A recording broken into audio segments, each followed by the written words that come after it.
di atas nikmat? Kapan Bu? Senang di atas senang kapan?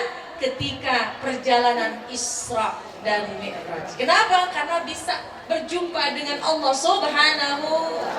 Siapa yang gak girang? Diberi kesempatan untuk langsung bisa berjumpa dengan Allah. Tapi Rasul gak lupa sama kita. Apa bentuk buktinya? Ketika Rasul ingin naik ke Sidratil Muntaha, malaikat Jibril berpesan, "Ya Rasulullah, ya Rasulullah, kalau engkau sudah berhadapan dengan Allah, jangan lupa untuk memberi penghormatan yang paling mulia.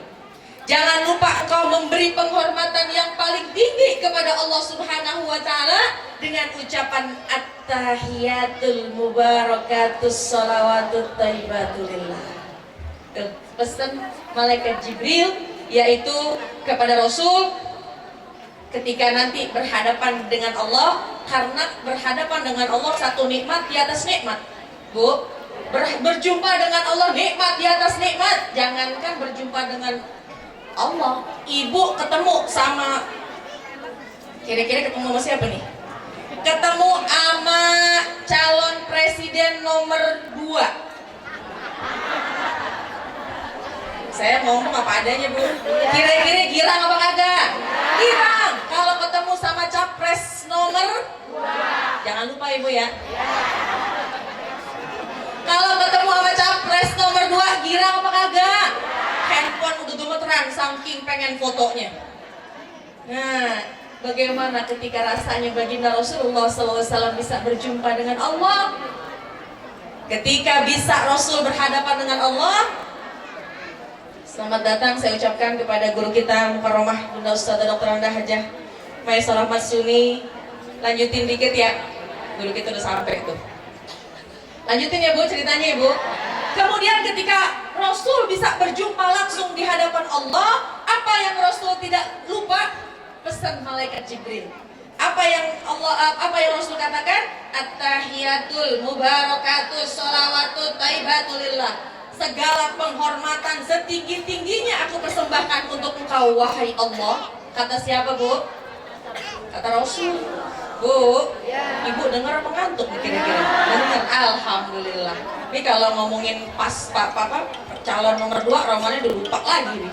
Nih Bu, kata Rasul, penghormatan yang diberikan kepada Allah, at-tahiyatul mubarakatus sholawatut thayyibatulillah.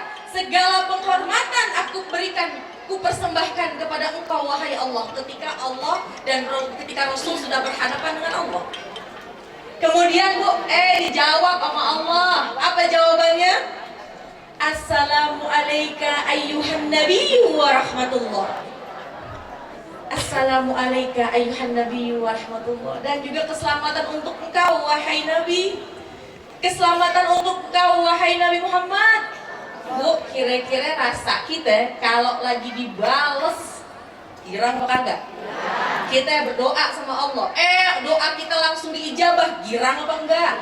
Rasul ketika mengucapkan salam langsung dibales kontan oleh Allah, rasa bahagianya tidak terbayangkan.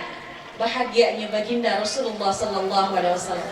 Tapi Bu, meskipun Rasul memiliki kecintaan, memiliki kebahagiaan di atas kebahagiaan, karena mendapat salam dari Rasul, mendapat salam dari Allah, Rasul nggak lupa. Apa jawaban Rasul? Assalamu alayna wa ala ibadillahis shalihin. Dan keselamatan, kesejahteraan untuk kami, khususnya hamba-Mu, khususnya umatku yang senantiasa beribadah dan beramal soleh. Tuh Bu, kira-kira Rasul lupain gitu apa enggak? Enggak. Makanya pantas banget, sudah teruji bagaimana kecintaan Rasul. Lagi sedih, ingat kita. Lagi senang, ingat kita. Tinggal kitanya sekarang yang masih hidup di muka bumi ini, ada bentuk rasa syukron lillah kita. Bersyukur kita, jangan pernah kita tinggalkan baginda Rasulullah Sallallahu Alaihi Wasallam. Jangan pernah sedikit pun hati kita lepas dari sholawat kepada baginda Rasulullah Sallallahu Alaihi. Apa yang bisa kita lakukan?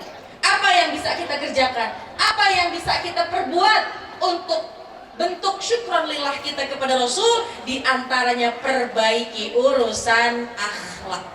Bu, akhlak. Karena Nabi innama bu'itsu liutammima makarimal akhlak. Aku diutus untuk menyempurnakan akhlak. Aku diutus untuk menyempurnakan akhlak. Makanya kita harus meningkatkan akhlak kita. Kepada siapa? Kepada tiga. Yang pertama, akhlak kita kepada Allah. Yang kedua, akhlak kita kepada Rasul. Yang ketiga, akhlak kita kepada sesama manusia. Bagaimana cara kita meningkatkan akhlak kepada Allah? Yaitu sering-sering membaca Al-Quran. Quran 6666 ayat, 114 surat, 30 juz. Kira-kira sehari berapa kali hatam? Sehari? Susah ya Bu ya? Romannya kalau sehari hatam mah nggak bisa. Sebulan dan sebulan? Susah juga. 6 bulan dan 6 bulan?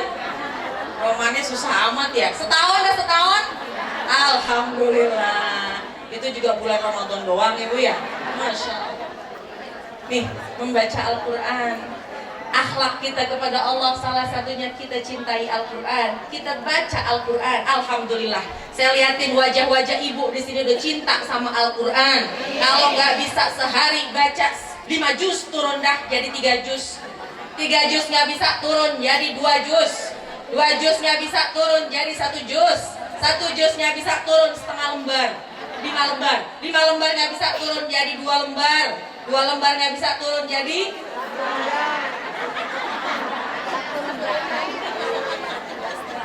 yang penting sehari jangan pernah tinggal kita membaca Al-Quran. Iqra'ul Quran fa innahu ya'ti yaumal qiyamah syafi'an li ashabi. Kita pengen ditolong sama Allah, kita pengen ditolong oleh Rasul. Cintai Al-Quran, baca Al-Quran. Kelak nanti Bu, ketika kita wafat, kita masuk ke dalam kubur, kita pengen nggak kuburan kita jadi lebar? Pengen. Kita pengen nggak kuburan kita jadi terang? Kita pengen nggak kuburan kita jadi adem? Pas kita masuk, kita dapat terang, kita dapat adem, kita dapat luas tuh kubur, kita nanya sama malaikat. Malaikatnya apaan nih? Kubur nih enak banget model begini. Kata malaikat, itu adalah amal solehmu, itu adalah bacaan Qur'anmu, terutama bacaan surah Tabarok sebelum kamu tidur. Kira-kira kalau mau tidur baca surah Tabarok apa enggak? Surah Al-Mulk apa enggak? Nah, baca dari sekarang Ibu ya, cuma 30 ayat. Mudah-mudahan ketika kita nanti wafat, ruh kita disambut oleh Allah dan kelak kubur kita menjadi raudhah min riyadil. Akhlak yang pertama baca Al-Quran, insya. Yang kedua akhlak kepada Rasul. Bagaimana akhlak kepada Rasul? Yaitu dengan meningkatkan sunnah. Doyan mengerjakan sunnah, doyan mengerjakan anjuran dari baginda Rasulullah Sallallahu Alaihi. Bu, kalau pengen ngikutin salah seorang sahabat, kita lihat Abi Dzar Al-Ghifari. Ibu kenal apa enggak? Kenal nama doang Ibu ya, belum pernah ketemu. Contoh Abi Dzar Al-Ghifari, salah seorang sahabat, dia bertekad sehari dia mendapat ilmu dari Rasul, pengen dapat sunnah dari Rasul, pengen langsung diamalin. Satu ketika Abi Dzar pulang dari masjid sholat subuh berjamaah dengan Rasul. Kemudian Abi Dzar pengen mengamalkan satu ilmu, satu sunnah yang diajarkan oleh baginda Rasulullah SAW. Abi Dzar pulang ke rumah Bu. Abi Dzar pulang ke rumah. Kemudian ketok rumahnya, Assalamualaikum. Kira-kira bininya ngomong apa, jawab apaan? Waalaikumsalam. Pas dibuka pintu, Abi Dzar nanya, wahai istriku, apa kabar kamu hari ini? Sambil senyum Bu, Abi Dzar ngomongnya. Kemudian ketika masuk, nanya lagi Abi Dzar, wahai istriku, apakah anak-anak sudah pada bangun? Sambil senyum nanyanya. Kemudian masuk lagi, nanya lagi, wahai istriku, adakah makanan pada pagi hari ini? Abi Dzar nanyanya sambil senyum. Bininya bingung. Kalau cara orang Depok, kalau kata cara orang Cimanggis, nanyanya begini, Bang, saya mau nanya pertanyaan abang atu-atu. Tapi sebelum saya jawab pertanyaan abang, saya mau nanya dulu sama abang. Abang masuk sambil senyum, nanya sambil senyum, duduk sambil senyum, emang ada apaan Bang? Kan kita heran Ibu ya? Apa jawaban dari Abi Dzar Al-Ghifari? Hakadha ra'aitu minan Nabi sallallahu alaihi wasallam. Ini yang saya lihat dari Rasul. Ini yang saya lihat dari baginda Rasulullah SAW.